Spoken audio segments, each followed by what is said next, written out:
नमस्कार, मैं हूँ मिली त्रिवेदी और उपनिषद कथा में आपका स्वागत है। मैं कृष्ण के बारे में न जाने क्यों इतनी ज़्यादा डेस्परेट हो रही हूँ, मुझे खुद को ही नहीं पता। कृष्ण को समझने के लिए मैं जितना ज़्यादा पढ़ती जा रही हूँ, जितना ज़्यादा समझने की कोशिश करती जा रही हूँ, कहीं ना कहीं उतने ही ज़्यादा परतों पे परतें जैसे खुलती जा रही है। आज आपसे मैं डिस्कस करना चाहती हूँ 4 मुख्य बातें जो हम सबको श्री कृष्ण से सीखनी चाहिए। अब चलिए मैं वीडियो शुरू करती हूँ 4 मुख्य बातों से। अगर आपको मेरा वीडियो पसंद आता है तो इसे लाइक और शेयर ज़रूर कीजिए और सब्सक्राइब नहीं किया है तो प्लीज़ कर दीजिए। ये मेरी चैनल की जो रेटिंग है वो बढ़ाने में हेल्प करेगा। तो चलिए मैं थोड़ा एनकरेज हो जाऊंगी कि हाँ, काफ़ी लोगों को मेरे वीडियोस पसंद आ रहे हैं तो मैं इस विषय पे और ज़्यादा वीडियोस ला सकती हूँ। अगर आपको इसके अलावा भी कुछ और वीडियोस चाहिए तो प्लीज़ कमेंट बॉक्स में बताइए कि मैं और कौन से वीडियोस बना सकती हूँ। खैर, मैं उपनिषद तो सारे के सारे कवर करूँगी and it will take long time, पर बीच में मैं ऐसे कई सारे टॉपिक ले सकती हूँ जिसके बारे में आपसे मुझे सजेशंस मिलेंगे। तो वीडियो को फटाफट लाइक कीजिए, सब्सक्राइब कीजिए और अब हम बहुत गहन और बहुत इम्पोर्टेंट स्टडी करते हैं एक साथ। चलिए, मेरी कुछ बातों का जवाब आप बताइए। कृष्ण का जन्म आपने और मैंने क्या सुना है, कब हुआ था? हाँ, हम तिथि के साथ उनकी जन्म तिथि हम सेलिब्रेट करते हैं एवरी ईयर। आप बता सकते हो? हाँ, जन्माष्टमी में, जिसे हम कहते हैं कृष्ण जन्माष्टमी, जो श्रावण महीने में आती है। ठीक है, समय क्या था? आप समय बता सकते हैं? जी हाँ, बिल्कुल आधी रात का समय। और हम बड़े जोरों शोरों से उस समय पे श्री कृष्ण को जो उनके जो टेम्पल होते हैं, मंदिर वगैरह है, वहां पर पूजा वगैरह करते हैं हम। ठीक है ना, मैं सही बता रही हूँ? मतलब एक सबसे पहली बात जो कृष्ण जन्म से जुड़ी है वो है जन्म अंधेरे में होता है। ठीक है, चलिए दूसरी बात जो श्री कृष्ण के जन्म से जुड़ी है और हम सबको पता है, कौन सी बात है वह? वो ये है कि उनका जन्म जेल में होता है, कारागृह में होता है जन्म। आपको याद होगा, देवकी और वसुदेव को कारागृह में डाल दिया था। ये हर एक प्रश्न के ऊपर, हर एक जो 4 बातें हैं ना, उसके ऊपर मैं डिस्कस करूंगी। पहले 4 बातों को जान लेते हैं। पहला है अंधेरे में जन्म हुआ था, दूसरा है जेल में हुआ था जन्म, बंधन में जन्म हुआ था, कारागृह में। तीसरी क्या बात है उनके जन्म से जुड़ी? जन्म के साथ ही मौत का डर जो है, मृत्यु का डर उनके साथ आया था, क्योंकि आकाशवाणी हो गई थी, कंस को बता दिया था कि देवकी की 8वीं संतान उसे मार सकती है।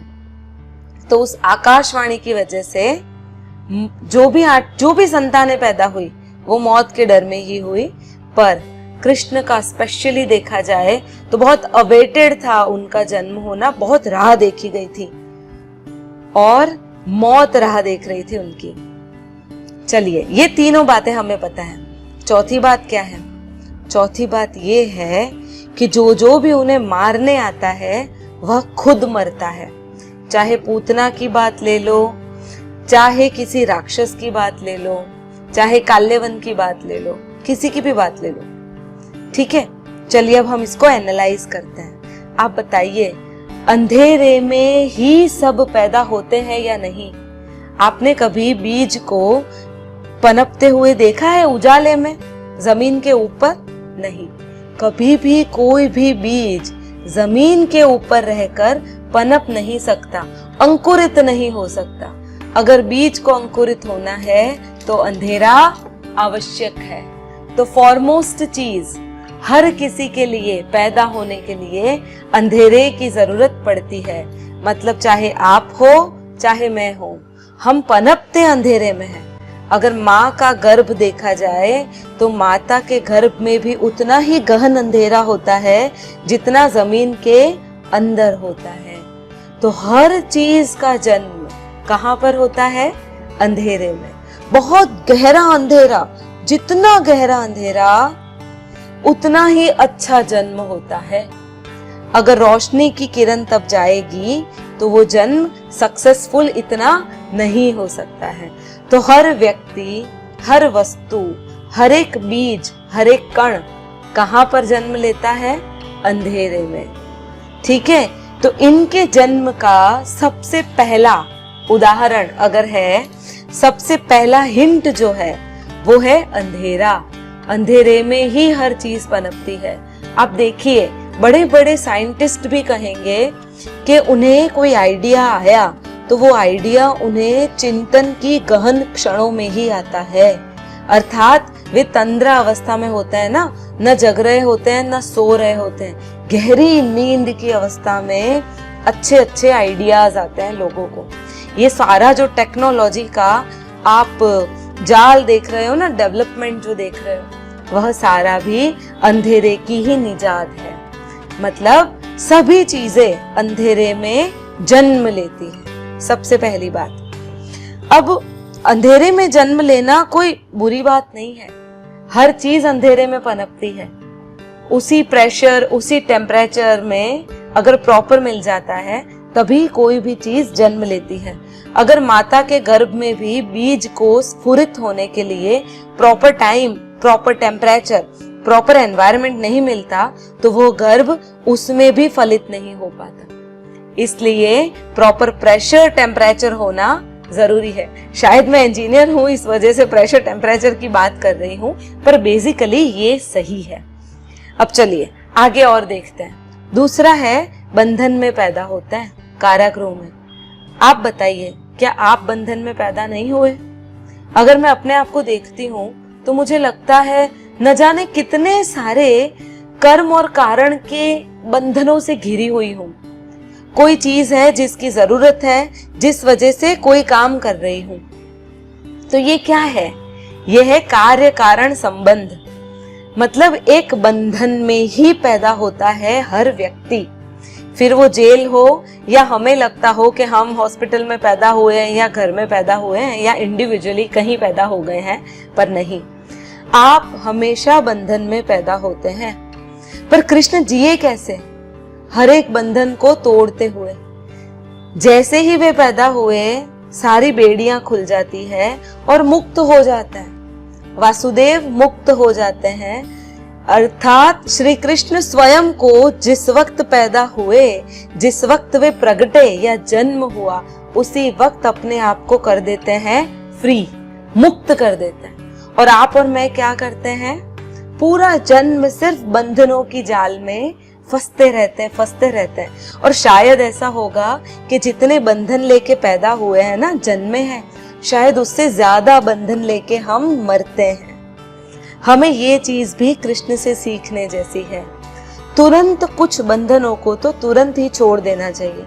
कुछ तो हमारे मानसिक बंधन होते हैं और कुछ शारीरिक बंधन। शरीर के जो बंधन है वे प्रकृतिगत हैं।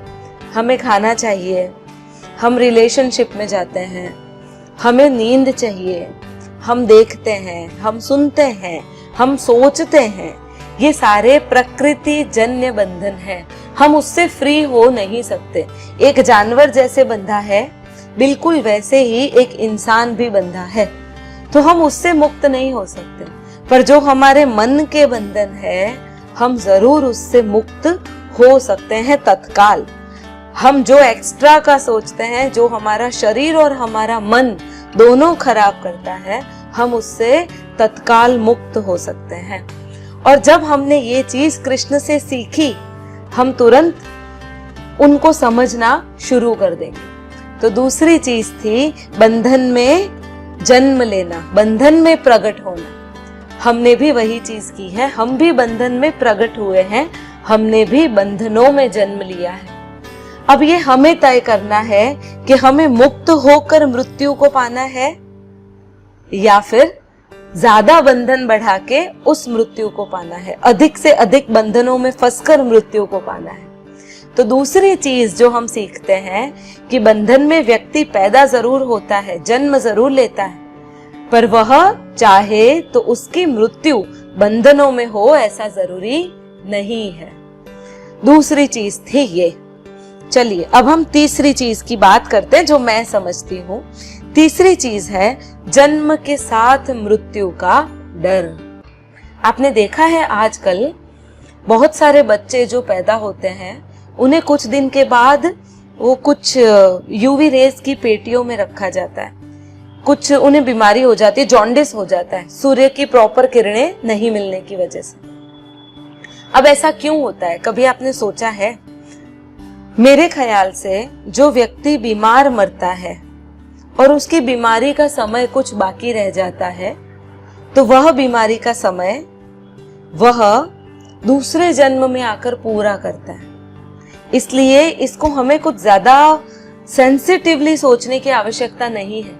हम सिर्फ ये सोचेंगे कि जन्म के साथ हर एक व्यक्ति उस मृत्यु के डर को लेके ही पैदा होता है।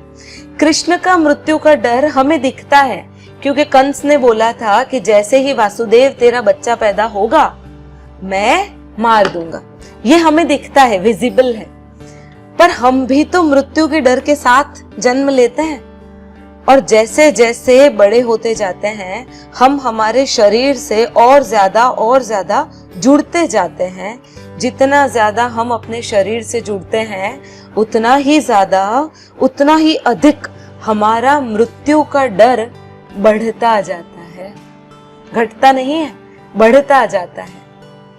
एक कहानी मैं इसके साथ अटैच करके बताऊंगी। एक बूढ़े काका थे, काफी बूढ़े हो गए थे, बच्चों की शादी हो गई थी, लकड़ी काटने जाते थे, आया जाया करते थे लकड़ी काटने के लिए। वे गए, यमराज आकर उसके सामने खड़े हो गए और कहा बेटा तेरा समय आ चुका है। उसने कहा नहीं नहीं, मेरे तो अभी बड़े काम बाकी है, 2 दिन बाद आना। वैसे तो हमें पता है कि कोई यमराज चले नहीं जाने वाले लिए बिना, पर फिर भी एक कहानी है तो जरा इसको कंटिन्यू करते हैं। अब यमराज जाते हैं। उसी शाम को उसका उसके बेटे के साथ झगड़ा हो जाता है और वो यमराज को बोलता है हे यमराज तू तो अभी आ जाए और ले जाए तो अच्छा, मर जाऊं तो अच्छा। यमराज आ जाते हैं। तुरंत उसे ध्यान आता है, बोले नहीं नहीं नहीं, बाद में आइएगा, मैंने जो 2 दिन का समय लिया है बाद में। 2 दिन बाद भी यमराज आते हैं, तब भी वो कहते हैं 2 घंटे और रुक जाइए। हमारे साथ भी यही होता है।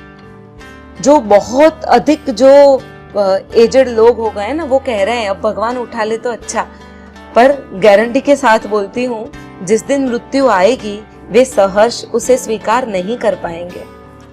उन्हें कहीं ना कहीं लगेगा कि कुछ बाकी रह गया है, कुछ तो बाकी है जो मुझे मरने से रोक रहा है। अर्थात हम जन्म के साथ साथ इस मृत्यु के डर को भी लेके आते हैं। आपको पता होगा भीष्म को इच्छा मृत्यु का वरदान मिला था, याद है ना आपको? महाभारत में देखा होगा। शांतनु ने, उनके पिता ने उन्हें इच्छा मृत्यु का वरदान दिया था। अब आप बताइए, जरा सोच के कमेंट बॉक्स में लिखिएगा, क्या इच्छा मृत्यु होना वरदान है या श्राप? आप अपने हिसाब से बताइएगा। इसके बारे में चर्चा हम अपने आगे वीडियोस में जरूर करेंगे। चलिए तीसरी बात, उन्हें जो भी मारने आता है वह खुद मर जाता है।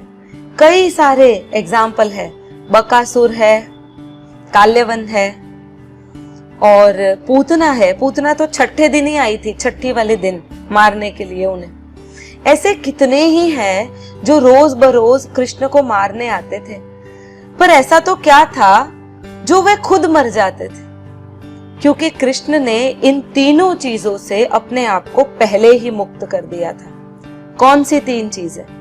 पहली चीज, अंधेरे में जन्मे हैं पर अंधेरा बांटा नहीं है उन्होंने, वे सदैव प्रकाश के हिमायती रहे। सदैव उन्होंने प्रकाश फैलाया है। जहां जहां भी ज्ञान का प्रचार करना था उन्होंने वहां वहां छड़े चौक ज्ञान का प्रचार किया है।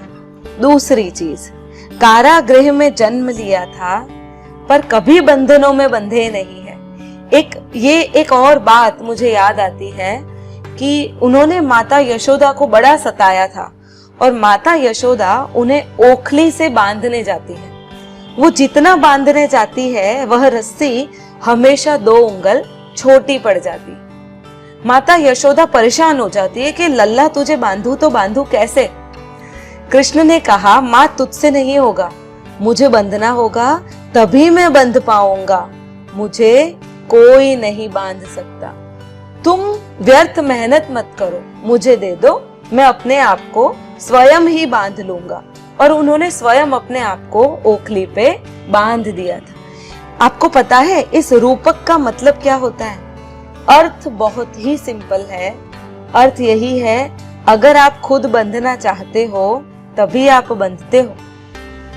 बहुत सीधी सी हकीकत है। हम ये सोचते हैं कि बड़े हो जाएंगे तो बंधनों से मुक्ति मिल जाएगी, छोटे हैं तो अकेले बाहर नहीं जा सकते, कोई चीज खरीदनी हो तो परमिशन लेनी पड़ती है पेरेंट्स की, खरीद नहीं सकते, पढ़ना पड़ता है रेगुलर डेज में। पर ऐसा नहीं है। जैसे जैसे आप बड़े होते जाओगे आपके खुद के बंधे हुए बंधन आपको बांधते रहेंगे। जब तक आप बंधना चाहोगे हर एक बंधन आपको स्वयं बांधेगा। अगर आप फ्री होना चाहते हो तो आपको कोई नहीं रोक सकता। तो यही चीज है। ये थी दूसरी बात। और तीसरी थी मृत्यु का डर। श्री कृष्ण ने मृत्यु का डर जन्म के साथ ही छोड़ दिया था। और कैसे छोड़ा था? हर एक चीज को सरेंडर होकर, जो भी आया सरेंडर हो गए।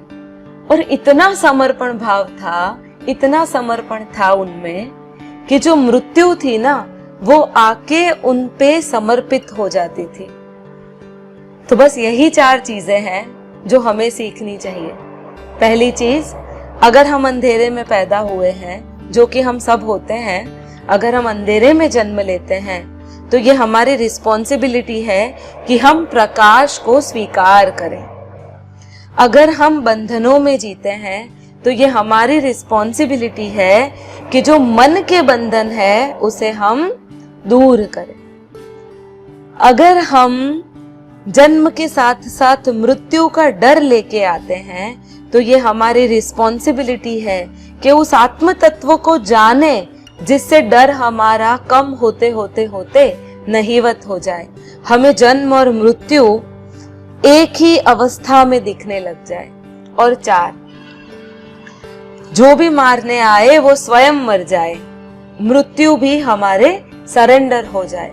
ये तभी होता है जब हम मृत्यु को एक नए अध्याय की तरह लेना शुरू कर देते हैं। मृत्यु की ज्यादा इंपॉर्टेंस नहीं रहती, अंत की ज्यादा इंपॉर्टेंस नहीं रहती। अंत भी एक नई शुरुआत बनके आता है। तो अगर आपको मेरा वीडियो पसंद आता है तो इसे लाइक, शेयर और सब्सक्राइब करना ना भूलें।